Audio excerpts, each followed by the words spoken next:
પાઠ વિશે આજના પ્રસંગને અનુચિત કીધેલું છે. આગળ 3 વિદ્યાર્થીઓ ચાલશે તો આપણે 3-3ની હરોળમાં જઈશું. બરોબર છે? એક સાથે 4 વિદ્યાર્થીઓ જોડે ઉભા રહેવાનું નહીં. 3-3ની હરોળમાં સ્ટાફ અને વિદ્યાર્થીઓ તમામ એ રેલીમાં જોડાવાનું છે. રેલી આવી 5 નાટક થશે. ત્યાર પછી આપણે કાર્યક્રમનું સમાપન કરીશું.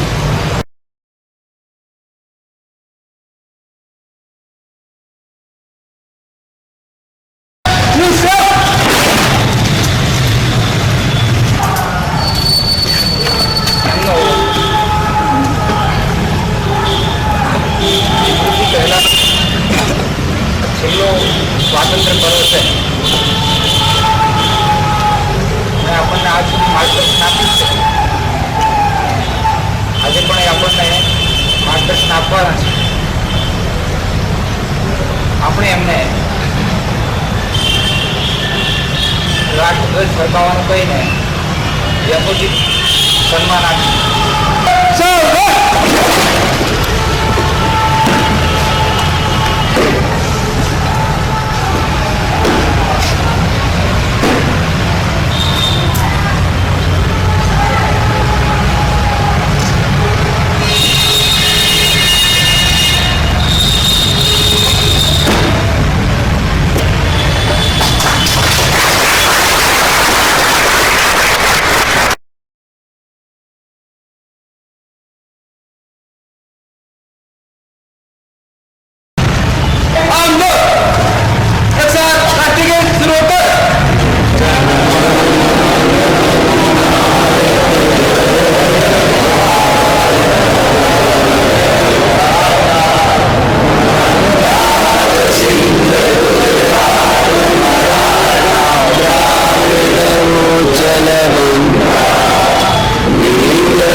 ધ્વજવંદન કરવાનું જે સૌભાગ્ય મળ્યું એ બદલ હું મારી જાતને ઘણો ભાગ્યશાળી સમજું.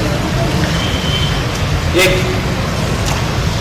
ભારતીય હોવાને નાતે આ મારા માટે ગૌરવની વાત. સૌથી પહેલાં 67માં સ્વાતંત્ર્ય દિવસની આપ સૌને શુભેચ્છાઓ.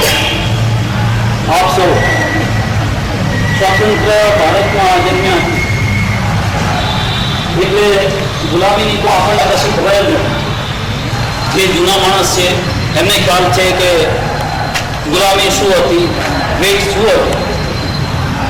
સ્વાતંત્ર્ય દિવસના આ મંગલ પર્વ પર હું બહુ લાંબુ ભાષણ તો નહીં પણ એક નાનકડી વાત કહીશ.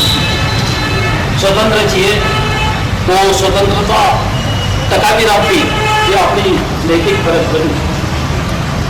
અને એને માટે આપણે આજે એક નાનકડું પણ લઈએ. જરૂરી નથી કે બહુ મોટું કે ભાઈ હું જૂઠું નહીં બોલું, હું મારું કામ વ્યવસ્થિત કરીશ. જાહેરમાં નથી કહેવાનું. તમે તમારા મનને સાક્ષી રાખીને એક પણ લેશો અને એ પ્રમાણે આગળ વધશો તો હું કે મારી જાતને ભાગ્યશાળી સમજીશ. તમે તમારી જાતને ભાગ્યશાળી સમજશો.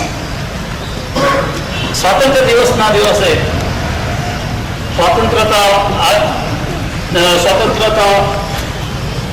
આ પર્વ પર હું એક વસ્તુ કહીશ કે દેશ તમને શું આપે છે તે નહીં, પણ તમે દેશને શું આપો છો તે અત્યંત જરૂરી છે. ભલે નાનું નાનું પણ પૂરા દિલથી આ પહેલું હશે તો એ ઉઠી નહીં કઈ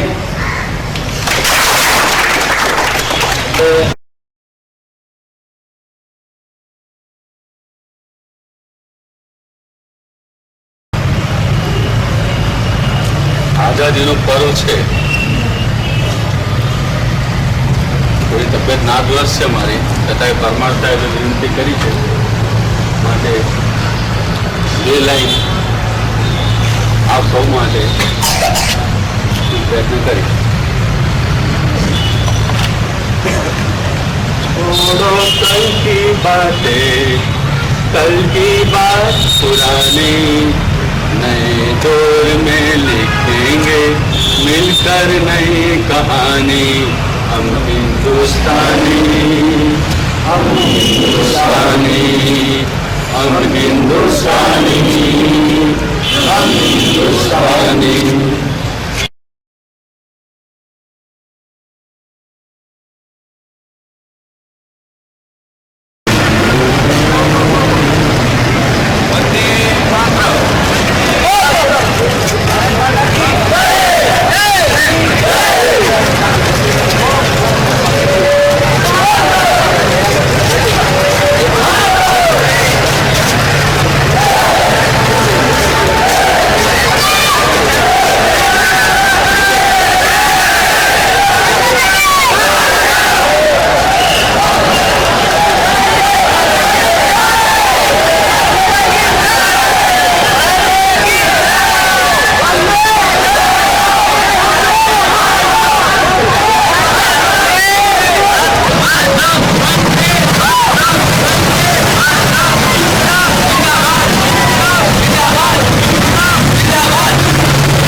इतनी कोशिशों के बावजूद भी मैं अपनी आत्मी माँ से कुछ नहीं मांग पाया। शायद तेरे भाग में सुख है ही नहीं, कोई तेरी मदद नहीं कर सकता, कोई नहीं। तो यदि अगर यही मेरा भाग्य है तो आज से मेरे परिवार की देखभाल की जिम्मेदारी भी आपकी, याद रखिएगा।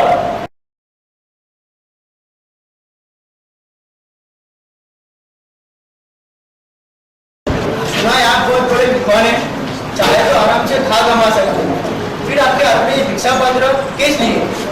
आप राजा हैं, अपना राजकाज छोड़कर अंग्रेजों के साथ शिकार कर अपना समय क्यों बर्बाद करते हो? केवल आनंद के लिए ही ना? आपके ऋषि मुनि भी अपना सारा जीवन व्यर्थ करते हैं पूजा पाठ में, ज्ञान में, केवल अपने आनंद के लिए ही ना। किंतु एक जानवर भी दूसरे जानवर को बिना प्रयोजन नहीं मारता, फिर आप क्यों मारते हैं उन्हें? मुझे ये अर्थहीन लगता है। हमें ये मूर्ति पूजा अर्थहीन लगती है। ये मिट्टी के टुकड़े के लोहे, ये मिट्टी के लोहे को भगवान मानकर पूजना में अर्थहीन लगता है। It is wrong. महाराज, ये तस्वीर किसकी है? हमारे पिताजी। क्या तुम इस पर झूठ सकते हो? हमारे पिताजी में ये पिताजी कहाँ? ये तो सिर्फ उनकी तस्वीर है, एक कागज का टुकड़ा है। फिर भी आपको इसमें आपके पिताजी के दर्शन होते हैं ना? होते हैं। महाराज मोहन सिंह जी, इसी प्रकार एक भक्त पत्थर, मिट्टी, धातु के टुकड़े को नहीं पूछता, उसमें उसे अपने भगवान के दर्शन होते हैं। विश्वास अंधा है, अनुभव ही सत्य है। विश्वास अंधा है, अनुभवी सत्य है। स्वामी जी, आपने मेरी आगे बोली स्वामी जी।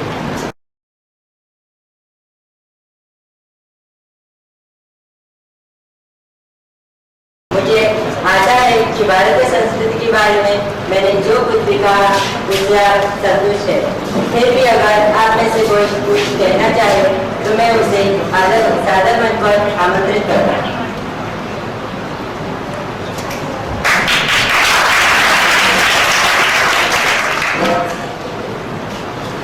मात्र भोगी के लिए केवल मन में प्रेम उमड़ आए, इससे काम नहीं चलेगा। जरूरी है कि भारतवासियों की सेवा के लिए आपके मन में हलचल कितनी होती है। दुखी, दरिद्र और करोड़ों बिना पढ़े लिखे भारतवासियों के लिए, उनके हालातों को बदलने के लिए मेरे मन में आग सी लगी रहती है।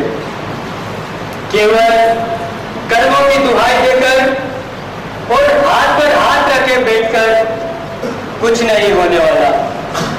यदि गरीब जो भोग रहे हैं, यदि वो उनके कर्मों का फल है, तो उनके हालात को बदलना हमारा कर्तव्य होना चाहिए। अगर ईश्वर को मानते हो तो मनुष्य की सेवा करो, करोड़ों भारतीयों की सेवा करो।